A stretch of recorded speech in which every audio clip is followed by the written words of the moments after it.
অনেক সামর্থ্যবান ব্যক্তিরা হজের সামর্থ্যবান হওয়ার পরেও হজে যান না। খবর আছে কিন্তু আপনাদের, যাদের সামর্থ্য হওয়ার পরেও হজে যাচ্ছেন না, মনোযোগ দিয়ে কয়েকটা কথা শুনেন, বাস এরপরে আলোচনাটা শেষ হবে, একটু মন দিয়ে শুনেন। সূরা আলী ইমরানের ৯৭ নম্বর আয়াতে আল্লাহ বলেন, ওয়ালিল্লাহি আলান নাসি হিজ্জুল বাইতি মান ইসতাতা ইলাইহি সাবিলা। যারা প্রয়োজনের অতিরিক্ত অর্থ সম্পদ দিয়ে আল্লাহর ঘর পর্যন্ত যাওয়ার সামর্থ্য রাখে, আবার দেশে ফিরে আসার সামর্থ্য রাখে, এই মানুষগুলার উপর ফরজ আল্লাহকে খুশি করার জন্য হজ করা। এরকম সামর্থ্যবান আছে না নাই? এটা আলেম যারা ইমাম সাহেব আছে ওনাদেরকে তথ্য দিয়ে জিজ্ঞাসা করবেন, ওনারা বলতে পারবে হুজুর অমুকে অমুকে আছে, এরপরেও যায় না। মুয়াজ্জিন সাহেব যিনি আছেন মসজিদে, ওনারা বলবেন, বললে মুখস্থ বলে দিবে হুজুর ওই বাসার অমুক অমুক, ওর উপরে হজ ফরজ, হজে যায় না, একদম বলে দিবে সবাই। ওলামায়ে কেরাম ওনাদের নলেজে আছে যে এলাকার অনেক সম্ভ্রান্ত ব্যক্তিরা তারা হজে যাচ্ছে না। এবার একটা হাদিসে কুদসি শুনেন, আল্লাহ পাক রব্বুল আলামিন বলেন, খুব মন দিয়ে শুনেন, অনুবাদটা অন্যদেরকেও জানায় দিবেন। আপনার কলিগের মধ্যে যারা সামর্থ্যবান হওয়ার পরেও ৫ বছর যাবৎ হজে যায় না, কয় বছর? ন্যূনতম ৫ বছর হয়ে গেছে, মানে কমপক্ষে ৫ বছর হজে যায় না, তাদেরকে এটা বলে দিবেন।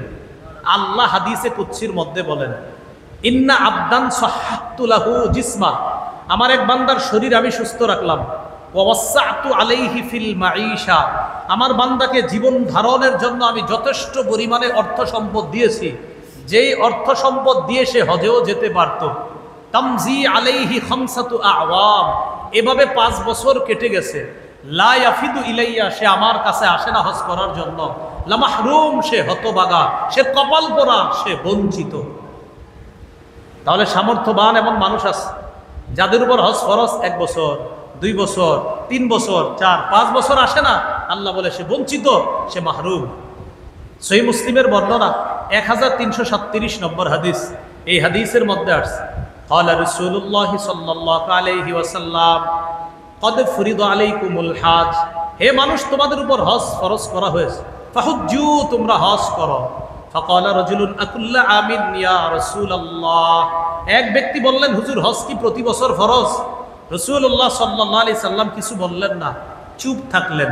হাত্তা ক্বালাহা সালাসা, এই কথাটি ৩ বার বললেন, হুজুর প্রতি বছর কি হজ ফরজ সামর্থ্যবানদের জন্য? নবীজি ৩ বার বলার পর বললেন, লাউ কুলতু নাআম লা ওয়াজাবাত ওয়া লা মাসতাতাতুম, আমি যদি বলে ফেলতাম হ্যাঁ, তাহলে সামর্থ্যবানদের জন্য প্রতি বছর হজ ফরজ হয়ে যেত, আর এটা করতে তোমরা সমর্থ হতে না, তোমরা সক্ষম হতে না, তোমাদের জন্য কষ্টকর হয়ে যেত। নবী বলেন, জারুনি মা তারাকতুকুম, আমি যা বলি এটা ভালোভাবে গ্রহণ করলেই তো হয়, এত প্রশ্ন করো কেন আমাকে? জারুনি, প্রশ্ন করার থেকে আমাকে ছেড়ে দাও। মা তারাকতুকুম, যা দিয়েছি এটা তোমরা গ্রহণ করে নাও। বাতাস ছুটছে, আলহামদুলিল্লাহ বলেন, সমস্যা করেন আলহামদুলিল্লাহ। আলোচনা কি চালাবো সামনে? আচ্ছা শুনুন, রাসূলুল্লাহ সাল্লাল্লাহু আলাইহি সাল্লাম বলেন যে তোমরা আমাকে বেশি প্রশ্ন করবা না, আমি যা বলি এটা গ্রহণ করো।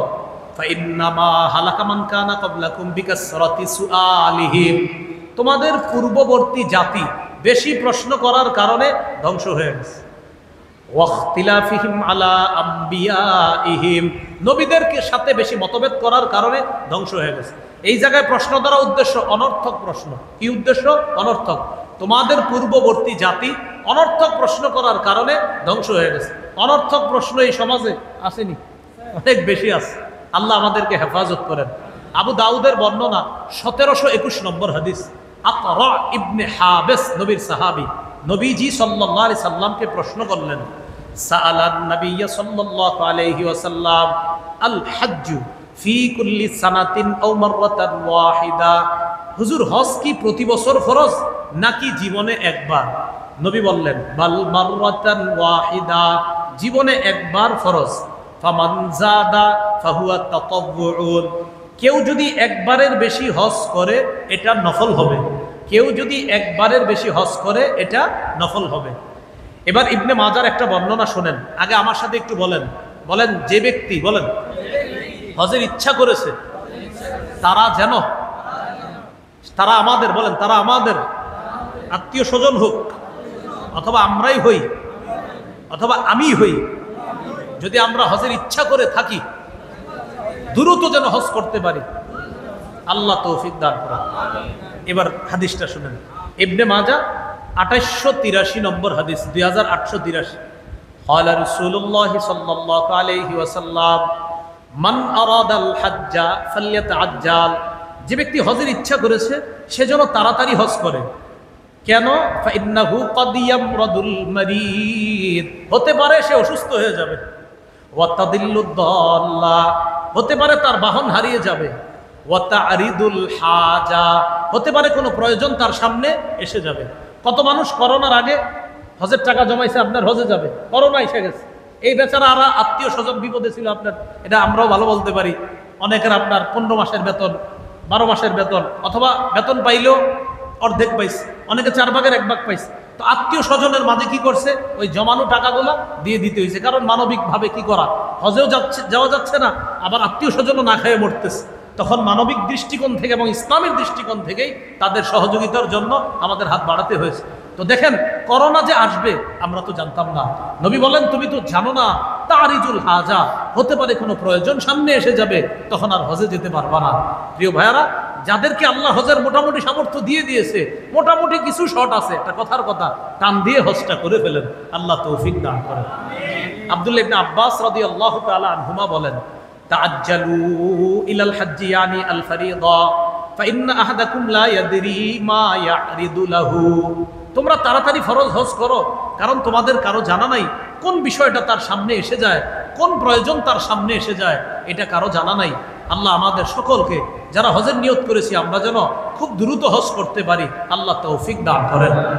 আব্দুল্লাহ ইবনে ওমর রাদিয়াল্লাহু তাআলা আনহুমার বর্ণনা, قال رسول الله صلى الله عليه وسلم, রাসূলুল্লাহ সাল্লাল্লাহু আলাইহি সাল্লাম বলেন, ইসতামতিউ বিহাদাল বাইত ফাকাদ হুদিমা মাররাতাইনি ওয়া ইরফাউ ফিস সালিসা, ও মুসলমানরা, তোমরা হজ এবং উমরা এই দুইটা ইবাদতের মাধ্যমে এই পবিত্র ঘর কাবা থেকে তোমরা বরকত হাসিল করো তাড়াতাড়ি।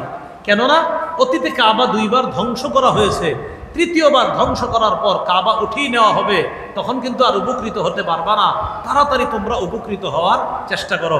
হাদিসের একটা কিতাব আছে মুসান্নাফ আব্দুর রাজ্জাক, 8817 নম্বর হাদিসে এই বর্ণনাটা আসছে। নবীজি বলেন, তাড়াতাড়ি তোমরা হজ করো, কাবা 2 বার ধ্বংস করা হয়েছে, আরেকবার যদি ধ্বংস করা হয় তখন কিন্তু তোমরা আর এই সুযোগ পাবা না। আল্লাহ আমাদেরকে, যাদের হজের সামর্থ্য হয়েছে, হজ করার তৌফিক দান করেন। অনেকে হজ না কইরা নিজের পিসাব দাবি করে যে আমি সন্ন্যাসী হয়ে গেছি, আমি হজ করবো না। কয় কেন? কয় হজে গেলে লাখ লাখ মানুষ আমাকে দেখে ফেলবে আর এটা রিয়া হয়ে যাবে, এজন্য হ্যাঁ হজ করে না। হ্যাঁ, লাখ লাখ মানুষ দেখে ফেলবে, উনি তওয়াফ করবে, উনি উমরা করবে, উনি আপনার সাই বাইনা সাফা ওয়াল মারওয়া করবে, তো এগুলা করলে মানুষ দেখবে, আর যে আবাদত মানুষ দেখে ফেলে এই আবাদত করবো না, এটা বৈরাগ্যতা, এটার নাম। এটা মানে সন্ন্যাসগিরি, নিজের দাবি করা। মুসনাদে আহমদের স্পষ্ট হাদিস, ফরজ হজ, এই হজ আদায় না কইরা নিজের সন্ন্যাসগিরি বলা, এটার নাম সন্ন্যাসগিরি না, এটার নাম পথভ্রষ্টতা, ধোকামি আর ভণ্ডামি ছাড়া আর কিছু না।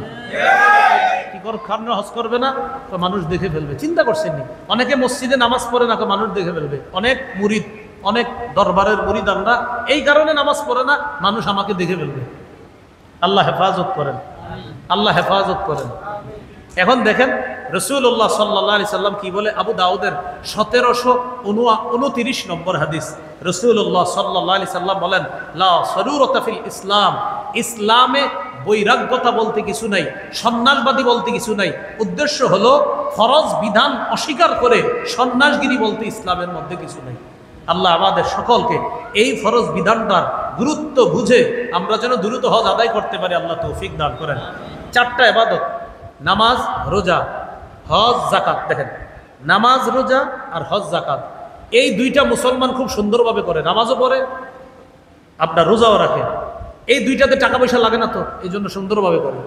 যাকাতে টাকা পয়সা লাগে, হজেও টাকা পয়সা লাগে। এই 2টাতে দেখবেন আপনি এটা একটু অলসতা, দুর্বলতা।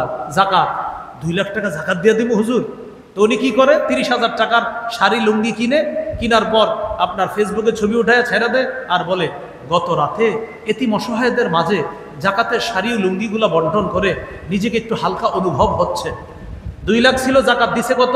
30,000। রইল কত? 1,70,000। কত রইল? 1,70,000। তাও জাকাতের শাড়ি লুঙ্গিগুলো কিনছে কোন দোকান থেকে? ওই দোকান থেকে যেই দোকানের সামনে রমজানে লেখা থাকে এখানে জাকাতের শাড়ি ও লুঙ্গি পাওয়া যায় 260 টাকা। এখন হয়তো একটু বাড়ছে, আগে 260 ফিক্স ছিল। আপনার ওখান থেকে আইনা দিয়া হ্যাঁ বলে আমার এখন ভালো লাগতেছে, নিজেকে হালকা অনুভব হচ্ছে। আর 1,70,000 কে দিবে? সহিহ বুখারীর বর্ণনা, ওই 1,70,000 সাপ হবে, সাপ সাপ হয়ে আপনার এইখানে ফানা ধরে বলবে আনা কানসুকা আনা মালুকা, আমি তোমার সেই সঞ্চিত সম্পদ যেটা রেখে দিয়েছিলা, দেও নাই, আমি সেই জাকাতযোগ্য সম্পদ যেটা তুমি দেও নাই, আমি এখন তোমাকে খাবো। এই খাওয়া চলতে থাকবে। নাউজুবিল্লাহ, আল্লাহ হেফাজত করেন। আরেকটা হলো হজ, হজে গেলে টাকা লাগে 7 লাখ এরকম বলবে। তো আগে তো আরো কম ছিল 4 লাখ, এখন না 7, সামনে তো আরো হবে। আপনি তাড়াতাড়ি হজ করেন। আল্লাহ আমাদের সকলকে গুরুত্ব উপলব্ধি করে দ্রুত হজ সম্পাদন করার তৌফিক দান করেন।